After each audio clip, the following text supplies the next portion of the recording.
নমস্কার, কেমন আছেন সবাই? আবার একটি নতুন ভিডিও নিয়ে চলে এলাম। তো সকালের পার্টটা আমি দিয়ে দিয়েছিলাম। আর সকালেই ঠাকুরদাকে বলে গেছিলাম যে, "দুপুরে এসে আমি তোমার শেভিংটা করে দেবো।" বলছে, "ঠিক আছে।" তো দুপুরে এসে আগে ওটাই করছিলাম। আ ওটা করে নিয়ে স্নান করিয়ে দিতে যাচ্ছিলাম। তো আগে কখনো করিনি। এটা ধরে ঠাকুরদার 2nd টাইম আরকি দাড়ি কেটে দিলাম। দিয়ে স্নান-টান করিয়ে তারপরে ওখানে বসিয়ে দেবো বাইরেটায়। যেখানে বসিয়ে দাড়িটা কেটে দিচ্ছিলাম।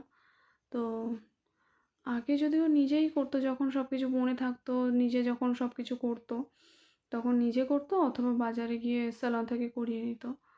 তো এখন তো নিজেরও সেরকম কিছু মনেই থাকে না।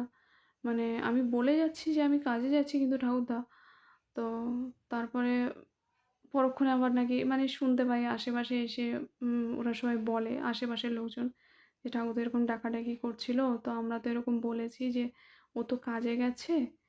তো এইসব চলতে থাকে আর কি।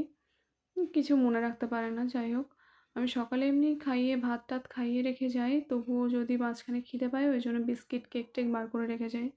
তো এসে আগে ঠাকুরদাকে স্নান করিয়ে দিয়ে তারপরে ওই ঘরটাকে মুছে নিই, একটু পরিষ্কার করে নিই। কারণ ওই কেক বিস্কিটের গুঁড়ো-টুড়ো পড়ে থাকে তো, ওইজন্য পরিষ্কার করে নিয়ে তারপরে এই ঠাকুরদাকে খেতে দিচ্ছি।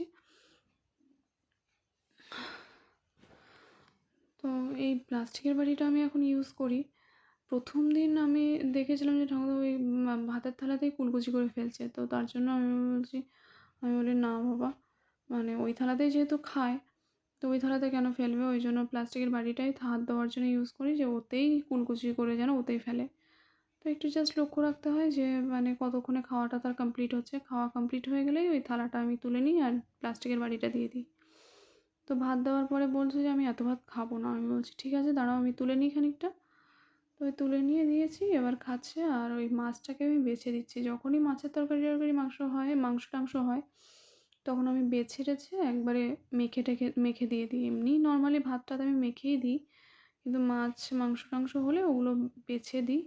যাতে কাঁটা-টাটা বা হাড়-টাড় এগুলো যাতে না থাকে তাই। তো যাই হোক, এখনকার মতো এই পর্যন্ত। থ্যাংক ইউ সবাইকে শেষ পর্যন্ত দেখার জন্য।